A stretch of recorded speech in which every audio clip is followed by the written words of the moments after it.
probably won't be all the time, but yeah. So that's sort of hopeful for a nice summer, isn't it? Yeah, so they did say, according to hi Jerome, Hello. Hi, guys. Hi, Jerome. Good to see you. they did say according to the Yeah, forecast. Focus.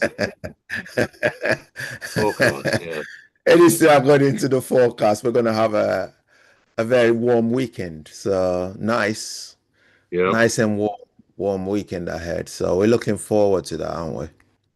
We Well, British, we like talking. We like talking about the weather, don't we? It's one of it's our the staple it's the best. conversations. It's one of the best. It's the best conversation starters It's in what we Britain, do, isn't isn't it? it? Yeah. Right. So, should we make a start then?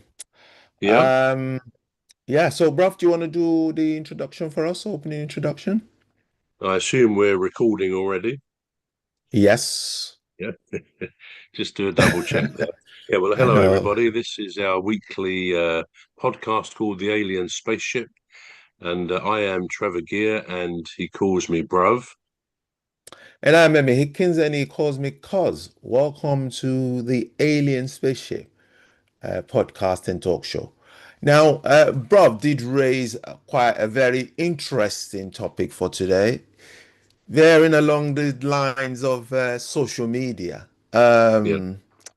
Yeah, and Jerome, because he rang me earlier on, and he said, "Well, what's that topic about?" I said, "Well, we'll soon find out, won't we?"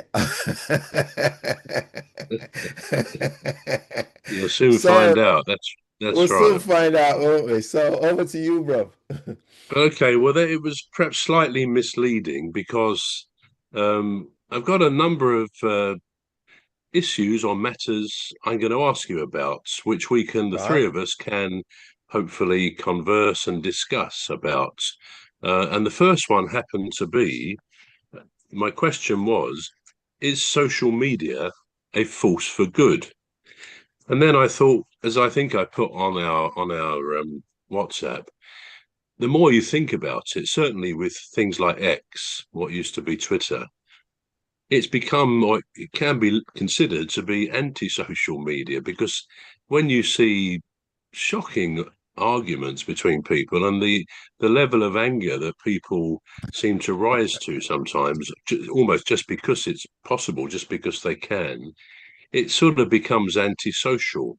So that's my question, or two questions really. One, do you think social media is a force for good in our lives? It's been there now for, I don't know, 20 years, maybe a bit more, 25 years. And it's developed. There's lots of different outlets for it, YouTube, X, Snapchat, TikTok, and so on. And some of them we may say are a force for good. You can post videos or photographs and positive messages. Very often the case on TikTok, but on X, yeah, it's useful to pass information. Maybe sometimes incorrect information is passed on X. I don't know. But what do you think? So over to you, Cuz, first, and then we'll ask Jerome. Is social media a force for good, or is the antisocial side of it a bit too prevalent?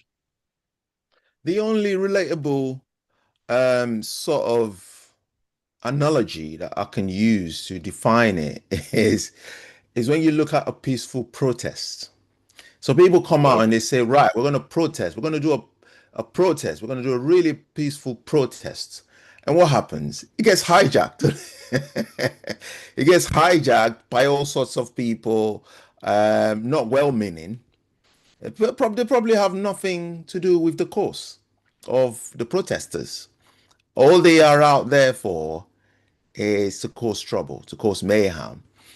And I think of the same, I think of the social media in the same light because when you look at social media and you look at the good that could be done with social media, it could be used to highlight some of the most horrendous atrocities that is being committed, either on a personal level or on a large scale.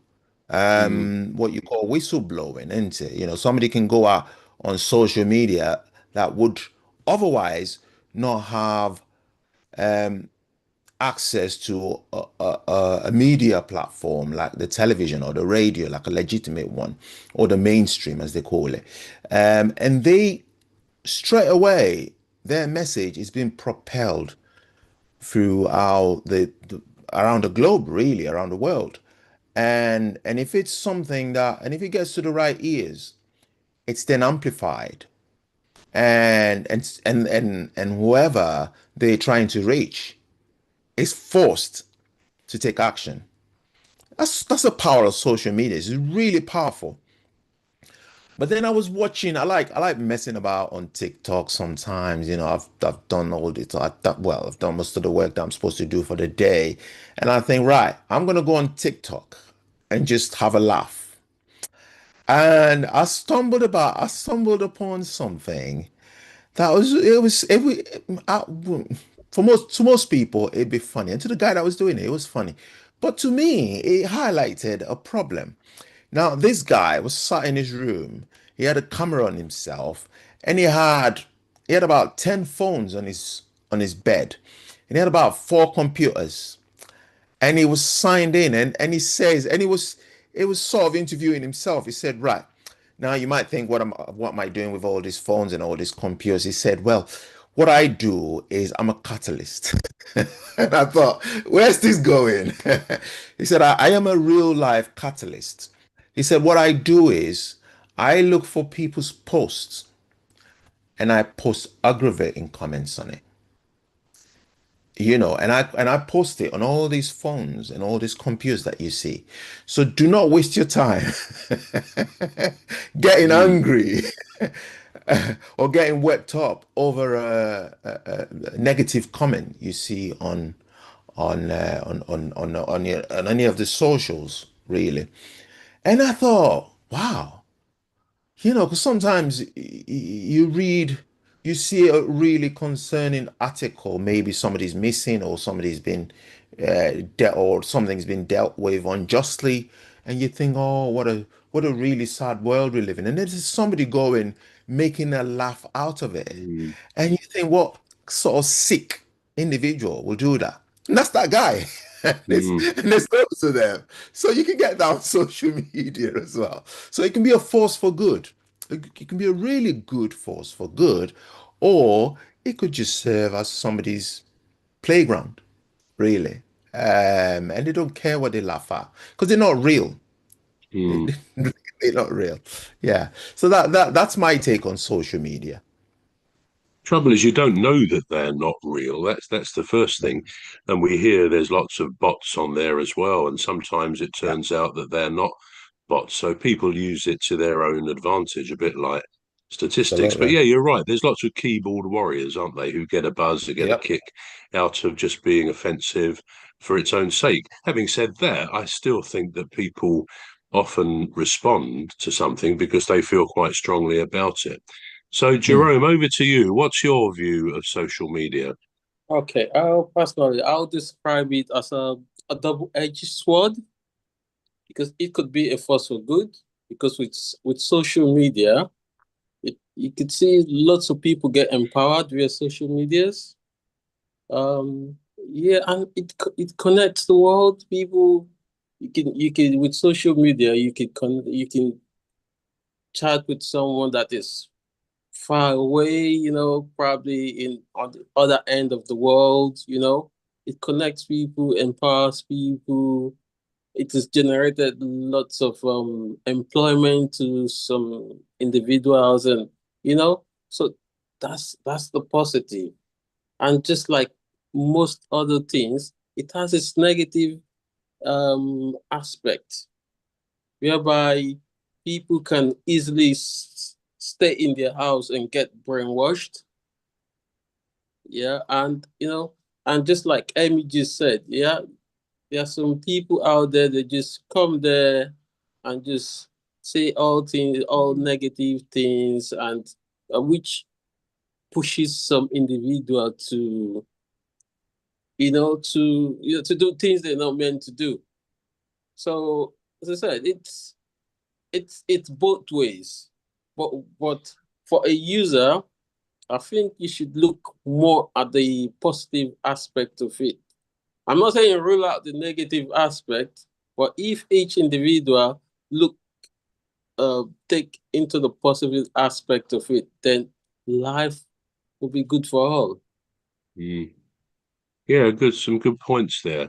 And I think as well, when we think about social media, it's information, isn't it? We do hear information, as you said, from around the world. And I think there's a phrase which says information is power. So it can be good for everybody to know what's going on in a way that perhaps in years past there wasn't that capability. One aspect I'll ask you both about is this. Now, sometimes you mentioned, Cuz, that sometimes you just think, oh, I'll have a little while on TikTok.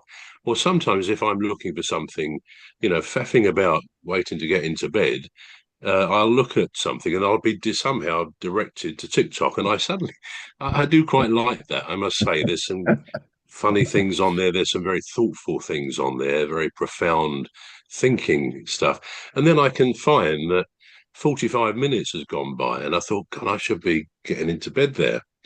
Now, do you think the possible addiction side of social media, not least with kids? I mean, I think sometimes kids are told by their parents to limit their screen time, maybe 1 or 2 hours a day.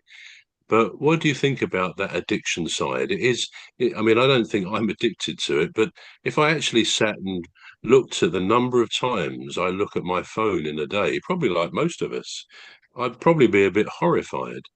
Because every information is there, isn't it? And it's at our fingertips, literally. Now, I feel that's broadly a very good thing. But if we're spending so much of our time on it, is it a good thing? You often hear people say, I went on holiday for a week and I left my phone behind deliberately. And what a relief, what a release from feeling you've got to be looking, the old FOMO thing, fear of missing out, that kind of creeps in as well. So what do you think, Cuz, about the possible addictive nature of social media? Well, I was gonna say when I first commented about my views about social media or what I thought about social media, I was gonna say, well, it's the biggest time waster or biggest distraction in the Mm, world right now. So we are actually facing a time wasting epidemic. Put it that way, because the I mean, I didn't think like yourself. I didn't think that I spent that much time on social media because I thought, well, I use it for work as well. I'd post my songs and I'd share certain things that like the podcast and stuff like that. And I thought, well, that's a productive use of my time. mm, But then there's the other side. One time, I actually spent an hour just scrolling through endless videos and I'd listen to things that at the end of it you think, well, that was a waste of my time because yeah, it bears no relevance to me besides the fact that the curiosity got the best part of me, and also I just wanted to satisfy the fun side of things. And I had to discipline myself. I had to really say to myself, listen, how long have you been scrolling now? It needs to stop. And I have to just forcefully stop myself. mm, But recently, there's been this thing on worldwide, really, in the past 4 to 6 months, really. Or there's been this thing about helping or banning social media for certain age group. I don't know if you've heard of it. mm, And it's been and I can understand that because if I was a teenager, I wouldn't be able to stop myself because I just think, you know what, I've got to do it. But because I've got bills to pay, I've got wife to attend to and stuff like that, and so I kind of, as an adult, think mm. to myself, I have to be disciplined. Otherwise, why are you an adult? Why are you grown up? But it's worrying really, because sometimes if you have one of these smartphones, or for people that have some of these smartphones, it actually tells you your screen time. It tells you your screen Mm. time. I had to switch mine off. I had to really Yeah. switch it off. At the end of the day, it would say screen time for the last 24 hours. And then at the end of the week, it would tell me screen time for the last week. I'm thinking, I don't want to know that. You have no right to tell to tell me to curtail my screen time. But that's how serious it is. It's a dangerous obsession that we're really in trouble as a human race. We are we are in trouble with social So media. would you then ban social media for certain young age groups up to, I mean, I think what they suggest is it may be banned anybody under 16. Now, do you think that's right to do that? I would say no. I'd say no because they have the right to, to these informations as we have too. But what I would say is not an outright ban, but like a sort of a content restriction, a certain content restriction, age related content restriction. That's how I would, that's the route that I would go. Mm, But then that still leaves you with the other problem of the time they spend on it. What do you do about that? Yeah. So well, I wouldn't ban it. Yeah. So for me, I would go a different route with it. mm. I would I would restrict the content that is being fed to a certain age group. That's what I do. Mind you, that's easy to say, isn't it? But I mean, we Yeah. won't go into how they might do that on the way it might work. But to Mm, actually ban certain content, okay, we can all think of perhaps extreme content or certain types which maybe shouldn't be there. But there's going to mm, be an arbitrary person who says, right, that's the line we draw. And again, all mm, the time, I think this possible risk of censorship is creeping in that, we mustn't let some people see that or whatever. And maybe mm, sometimes you just got to let kids grow up, without trying to shield them in a nanny state. Now, we don't get yeah. political, but I just think it's an interesting thing that the social media is there for all of us to make the best of. As Mm, Jerome said, ultimately, it's good and it's bad. They sit side by side. There's good things, there's bad things. I probably would mm, say it's a net good thing on balance. There's mm, more benefits to people around the world than negatives. But sometimes you just have to go with the negatives. And apart from ultra extreme stuff, mm, let people make their own decisions. What do you mm, think on this addictive thing, Jerome? Oh, okay. Getting addicted to social media, I would say it's as a result of lack of willpower or bad habit from individuals. But in as much as I would say that, um, we would have to consider that some people earn their living from social medias. mm, Yeah. So You do. with people like that, would you tell them not to go on social media? No, that's where they make their living. If they go on Mm, social media for 30 minutes, they would have lost a lot of money. That's mm, one other thing I think we should consider. And secondly, I think it's a generational thing. mm, Yeah. In years back, some generations back, yeah, there was nothing like social media. So uh with with technology, this thing has come to stay. I just think the government or whoever is in charge, like M said, should just do some restrictions to kids and age related. But it still leaves what about the time they spend on it? Time they should use for their homework. They yeah. should be probably helping out at home or that they Mm, would have invested in something positive. They still spend it on their phones, taking pictures, so it's I think it's something that needs to be looked from different direction. That mm, Mm. it's mm, it's very Yeah. complicated. mm, It's very complicated.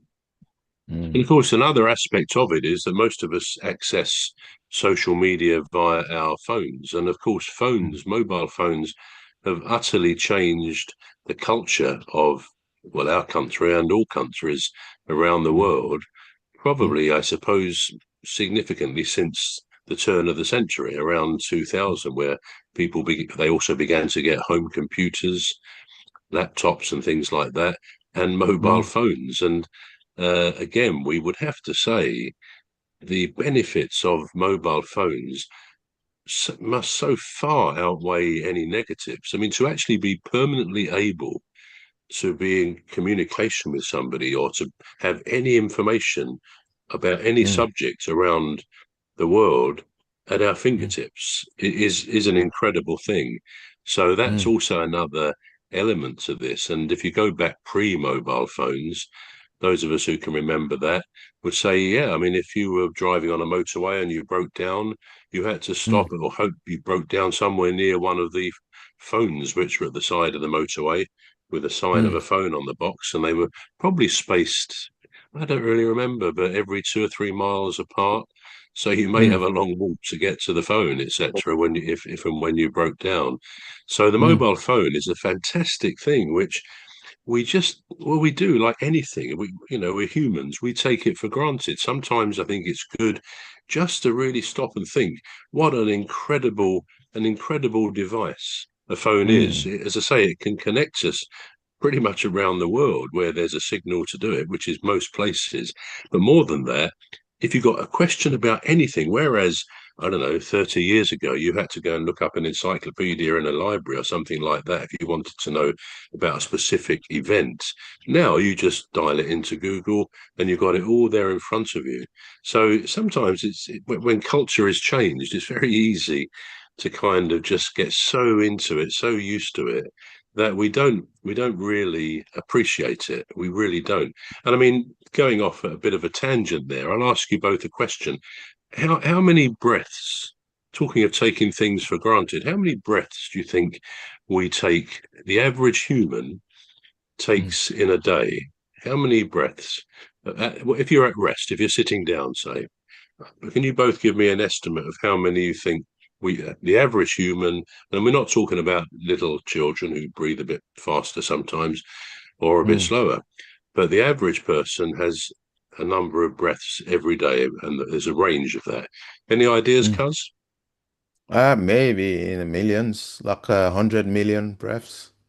What, in a day? Yeah. I'm sorry. I hate to laugh. I hate to laugh when you say something that is ridiculous. I can't help it. I can't even say, yeah, that's a good guess. But I It's think way off the mark, innit? Jerome, you got a big clue here. The fact that I'm deriding what Cuz said. How many breaths would you estimate? Would I you estimate it? I don't know, think it should be in a day? way lesser than that. A lot less than that. Yeah. Yeah, I think it should be within 19,000 to 25,000, within that that gap, What did That you say? range. 25? within 19 to 25 19 to 25. Yeah. Now, okay, we have our two per suggestions. day. Cuz Cuz said 100 million, No, and no, I Jerome said said 19,000 to Jerome He Jerome said said 19. 9, 19 to 25,000. Now, no, yeah. I won't ask you to guess who's closer. The actual answer is not 19 to 25,000, 17 to 23,000. So you're very, very accurate there. Mm, Jerome. Now that is mm, actually we breathe 12 to 20 times a minute, and in the course of an hour, 720 to 1200. So breathing, a very involuntary thing. We don't often think about. Maybe if we're running or rushing, we get out of breath and so on. So we might think about it. But generally, we don't have to think. Our brain controls all this stuff quite brilliantly. And one of the reasons I say this is really from taking things for granted. Now, we don't do politics, but life still goes on.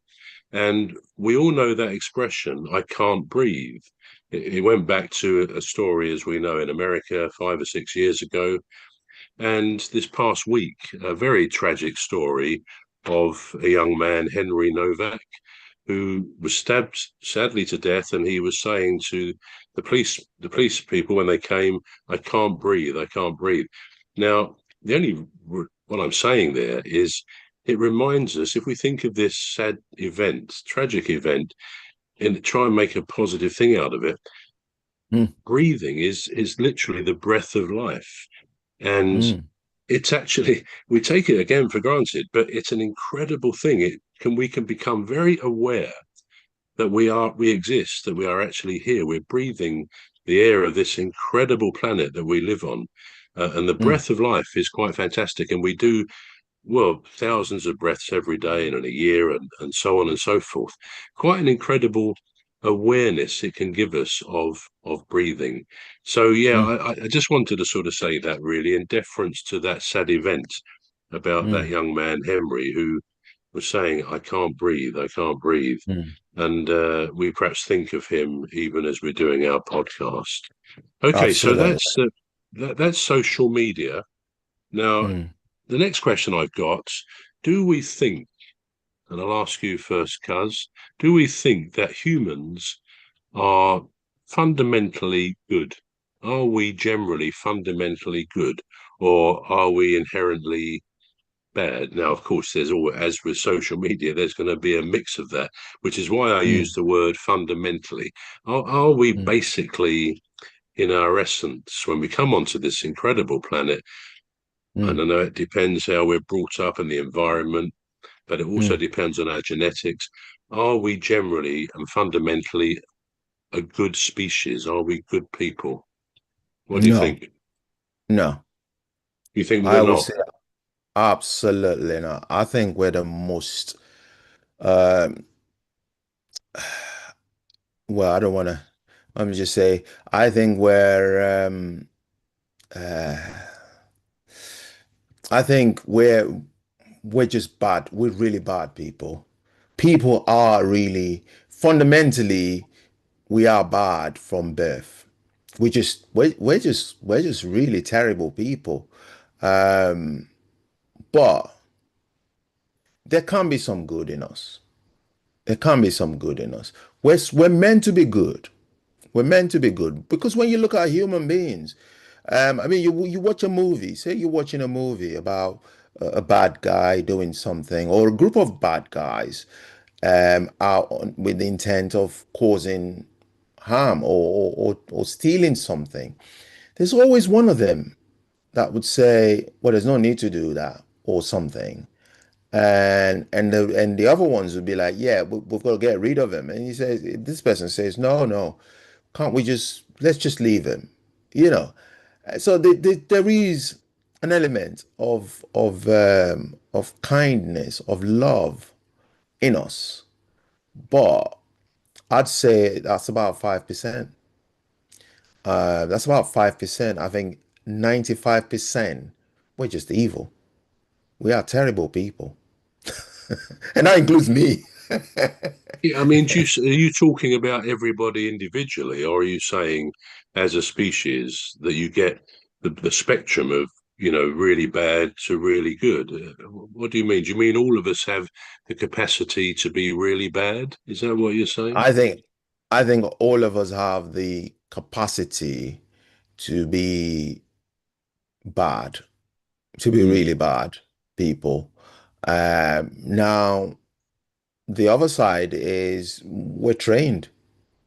We're trained, we're trained to do otherwise. We're trained to not follow all the signals that our brains giving us, or to not do everything the way we're inclined to. I think that's the difference. Mm, But if we're left to our own devices as a child, we'll just do what we want. We will be terrible. We'll just be evil. mm. That's what we are. The inclination of our heart is just dark. It's terrible. I mean, I think it's a pity you feel like Okay, that. What do you think, Jerome? okay. What do you think? Do you agree with Emmy? No, I wouldn't agree with him. Okay, let's take for instance, the babies, kids, newly born kids. You see them, they're innocent. They just come, they just come innocently, they play with everyone. But as they grow up, they tend to learn from the environment that teaches them good from evil. But if not for that fact, they're innocent, they got pure hearts.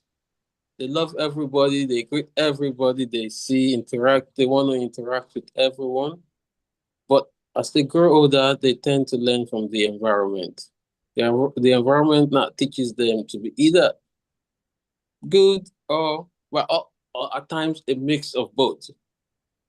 So we can't say humans are like bad. No, I wouldn't agree with Amy on that. No. I mean, Fair it is enough. interesting, isn't it? It's interesting how a little child, you sometimes see them in a shop or in a restaurant, something like that. Really, when children are little, as you said, Jerome, there's an innocence. But from a very early stage in their lives, even with whatever the upbringing, they develop this, I want that, and they can have a tantrum if tantrums are not sort of trained out of them, because there seems to be this inherent desire. I want. And, some parents say, I want never gets, for example. They may say that to their kids. But Mm. why do we think that children have that within them, from when they are born, once they can learn to speak? They have this kind of self-centeredness about them. What do you think about that, Cuz? Again, it boils down to the inclination. So there's the years of innocence, right? So that obviously, as a child, is harmless, it's powerless. It hasn't really developed any brain capacity. The first things that it develops is, to eat or to cry or survive or whatever. But once that child starts becoming or start coming of or start coming to that age where they're able to discern things, no matter how simple or basic those things are, that's where the badness starts. It just starts from there. But like Jerome said, the environment. So they have to conform to the environment. No, you can't do that. No, you can't have that. No, you can't hit your brother. No, you mustn't bite. Don't bite your brother. And that's where the training starts. Take Mm. all that training away, you have a beast there. It's just a beast. Going back to your first points about everybody being very negative and bad and so on, do you Yeah, not think yeah, once we are trained and we have a positive environment, if we do, yeah, as most people I'm sure do yeah, do we not see a lot of actions in a lot of people which are at the top end of the spectrum where they're risking a lot of things. um yeah, they put themselves out to help other people. Do you not think that's a main part of humanity as well? yeah. Jerome, we're gonna say goodbye to Jerome now. Okay, See you later, cheerio, bro. Jerome. Bye Thanks, bye. Thanks for guys. joining. You Thanks for take care. joining. Yeah, Bye. yeah. Take All right. care. Yeah. Yeah, so to answer your question, bro, so that when you're talking about when they are trained, right? Now it depends on how that training has to be an ongoing. Has to be ongoing, you know, because the inclination of the heart of this little child is Mm, to do something bad. It might not necessarily want to do it, So people do respond to training. Yes, people do respond to training, and that's where it all changes. That's where everything changes. But you take that training out of the equation, you have a beast. You have a beast, or you train that beast in the way it's inclined to go. You have a very dangerous beast. So that's why I said our inclination from birth is evil. It is. It's the training that helps us to control those thoughts, the bad thoughts, Mm. the bad. Um, it helps us to curtail some of the actions, the bad actions that we're meant to take. It helps us to curtail in training. So we need that training. We Yeah, need that training. So if you had a child that is brought up in a war torn zone, right? And all this child sees is killing and people handling guns, and that child's not going to know any better unless you then train him otherwise. You have a killing machine there because that's all he knows. That's all that child knows, and that's all that child wants to do. So we are not built, or we're not made to be good. We're made to be evil, but then the training, we need that training. If we don't get it, we're just beasts. yeah. I feel. I mean, fair enough. That's an opinion, but I feel to say we're evil at birth. I feel Yeah. that is quite a negative assessment of humanity. As we say, there's good things in humanity. There's very good things, and just to perhaps the story that comes to mind that I was looking at the other day Mm, about the high end of the spectrum. There was a man, and this goes back, the actual date of this event was the 1st of August 2009, and it was in America. I think it was in Utah. And it was a parachute company where this company would offer tandem parachutes, an experience to people tied to an experienced parachutist. And this is what happened now. There's this guy there, one of the, I think he was the top man, one of the top parachutists and trainers for the others. His name was David Hartsock, and he was a good man in many ways. He did this and he enjoyed every day. He would do, 5, 6 parachute jumps with somebody tied to him. And it was like clockwork. He'd been doing it for a few years and he'd done many thousands of jumps quite successfully. Well, on this particular day, on the 1st of August 2009, he thought he'd finished his number of people for the day. He'd safely brought down 6 or 7, and then as he was going to his car, the guy who sort of was in the machine in the room where they organise it all, he said, "Oh, look, there's a lady who's just turned up." A lady by the name of I can't remember now what her name was. Shirley. That's right, Shirley. And she really wanted to do a parachute jump. So, David was asked, "Will you do that?" We just one last one, and David thought, "Well, yeah, of course I will." And he went and introduced himself to the lady. So they got ready. Um, Long story short, they got into the aeroplane, which was then taken off, and they were, tied together, as is the case on parachute jumps. Well, all was well, and then they came to the point of jumping out. And he actually explains it in the video about all this, that somehow it was quite painful coming out. Something the way the two parachutes there were packed made it almost like he belly flopped on the water, something like that. But anyway, they came down, but it very quickly it started to spin. When he tried to pull open the main chute, it got sort of tangled and it was mm, spinning. And the lady said to him, "Is this normal?" And he said, "Well, no, it's not normal, but don't worry, I got it," he said. And mm, he knew it was worse than that. So what he was trying to then do would be, he said, I can only thinking to himself, open his reserve chute and hope it doesn't tangle with the main one, because he could then cut away the main one. So that was his what he was planning to do. And anyway, so he released his second one. Of course, all the time they're getting closer to the ground because this tangled chute is not slowing them down very much. Well, the worst happened. They both tangled together.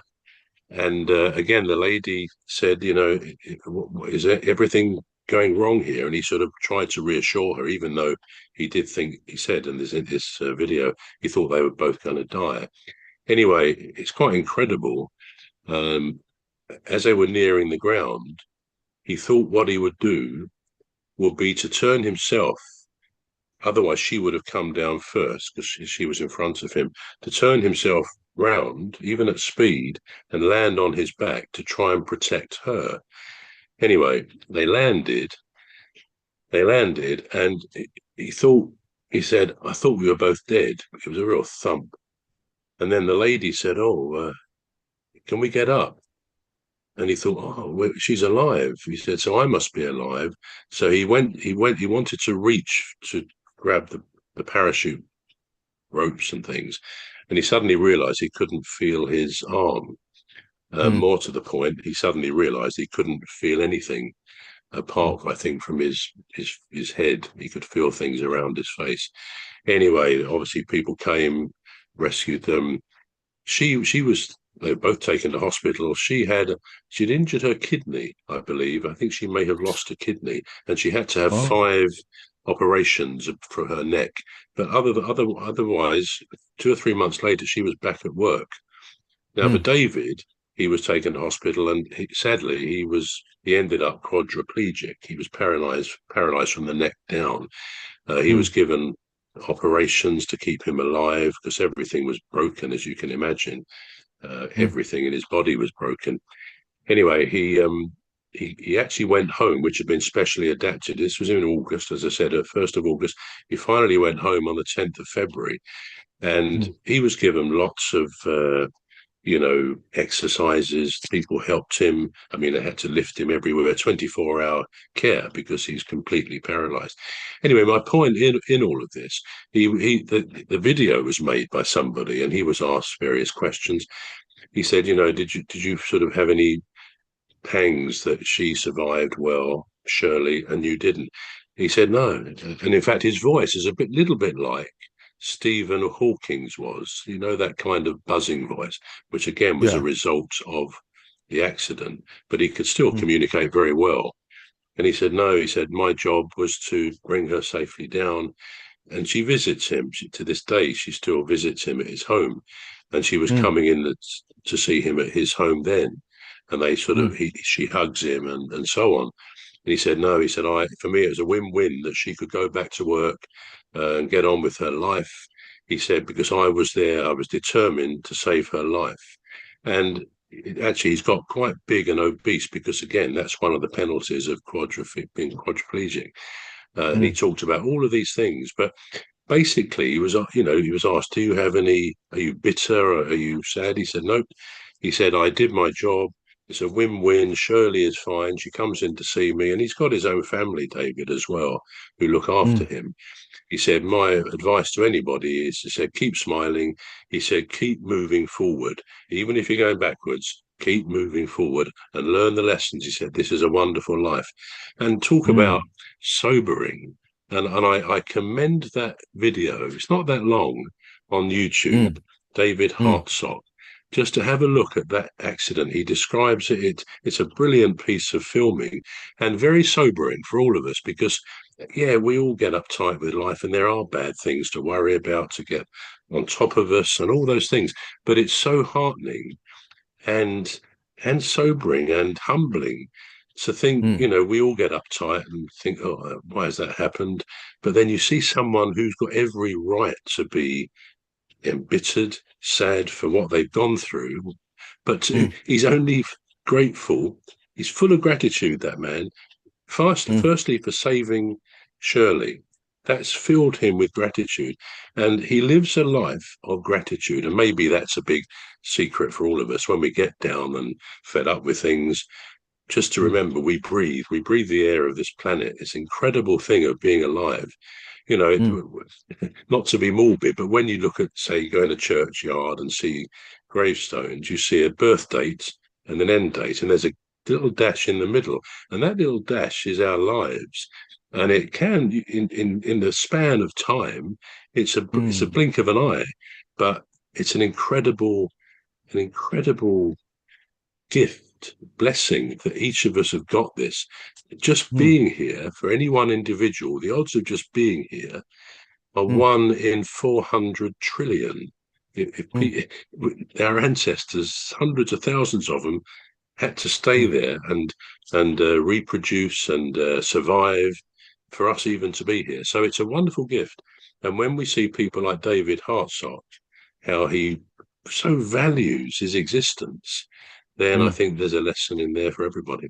Anyway, so that's probably our time for today, isn't it? It I've is, gone yeah. completely off track. I've got other things, a lot of other things to do, but we'll be coming back tomorrow. Well, we're coming back tomorrow, aren't we? So We are, we'll do yeah. some more. Yeah. Right.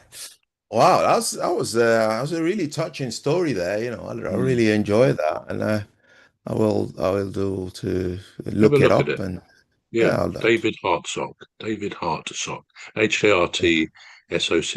David Hartsock. Wonderful Yes. man. Right. Okay, so this is all we've got time for on the alien spaceship for today. Join us again tomorrow if we're live. If you're when we're live tomorrow for another episode of the alien spaceship and the football referee. So I've been Emmy Hickins, and he calls me bruv. And I'm Trevor Gear, and he calls me bruv. I call you cuz. Oh, and he calls me cuz. Yes, he does call me cuz. We've only been doing this for about 2.5 years, haven't we? He does call me cuz. Yeah, so oh, I hope you enjoyed the laugh. You gave us a good about the laugh one- today, about cuz the you one did. million breaths. in, A in 100 million, I 24 think it hours. was. 100 million, yeah, I said. No, it was a good Anyway, guess. so Good, good guess. it's a good guess, yes. A good guess is better than no guess. True. Well, it's a goodbye from me. And goodbye from me. Yeah. Ah, that's good. I didn't mean to laugh so badly, That's so fine. much, but it just struck me as this slightly exaggerated guess. That was good. That went okay, actually. I thought It Jerome went really well. contributed well. It was all It right, went wasn't it? really well. Yeah, yeah. Right. So I shall So see you tomorrow, my brother. tomorrow at 2 o'clock. 2 o'clock. Yes. See you then, buddy. Take care. Take care, mate.